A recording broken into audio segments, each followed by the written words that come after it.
Welcome to the Can-Am Spyder Roadster Experience. BRP have organised a fantastic ride for you today out on the open road, but before we get into that we have to go through and do a little bit of training so you get a full understanding of the Can-Am Spyder's features and capabilities. Once our trainers have explained the features and controls of the Spyders to you, we'll ride in a short training course to ensure that everyone is competent on the Spyder. When we're happy that you're all okay, we'll go out on the open road. Please make sure that you follow all of the trainer's instructions when we're on the training track, when they ask you to stop, start and turn the Spyder. You must also obey all stop signs just as you would out on the open road. Also note that any unsafe riding practices may exclude you from the course both here and out on the road ride. The Spyder has two front wheels that don't lean, nor does the machine lean itself. The Spyder is not a motorcycle, so no amount of leaning will make it turn or change direction.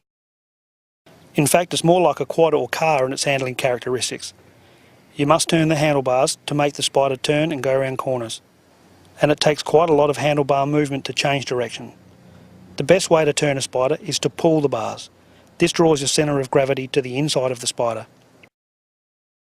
As safety is our prime concern, the Spyder has been fitted with traction control, anti-lock brakes on all three wheels and a vehicle stability system that kicks in if you happen to suddenly change direction and a wheel comes up. The vehicle stability system will electronically brake the grounded wheel and the traction control system will kick it in and bring the Spyder back to ground. The brakes are actuated by the right foot only, so no right hand brake lever. They are extremely good with ABS all round, so you can actually brake deeper into a corner unlike a motorcycle. As the Spyder has three wheels, there is no need to put your feet down. In fact, if you take your feet off the pegs, you have no brakes. You must keep your feet up at all times. Now just to reiterate those three major points, don't put your feet down at all until you finish riding and get off. Right foot to brake. You must pull the handlebars to steer the machine, not push. Now you can't see the nose of the Spyder you're on from the riding position on either model, so give some distance ahead and be aware of the width of the Spyder. Stay in the centre of the lane and ride in the car groove, not the motorcycle groove on the road. There are two types of gearboxes in the Spyder Roadsters, which the trainers will explain to you later. Now we have two models of Spyder available this year, the RS and the new RT.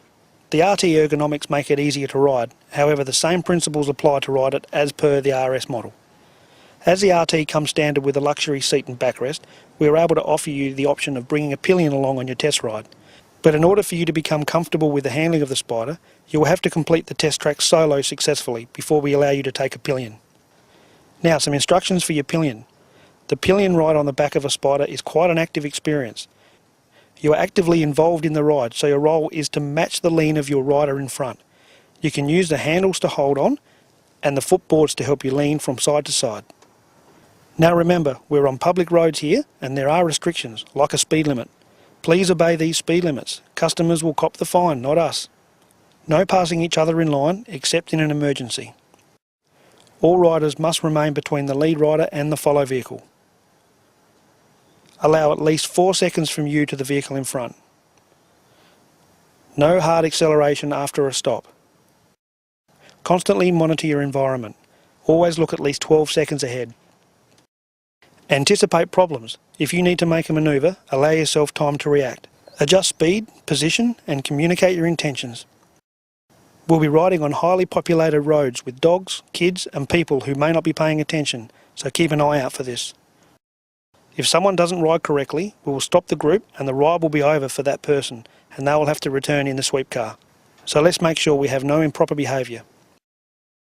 Now finally, make sure you have a certified helmet with visor or goggles, clothing that completely covers your body, no exposed skin and fully closed shoes. I'm sure that we'll all have a happy experience and a great ride on the Can-Am Spyder Roadster.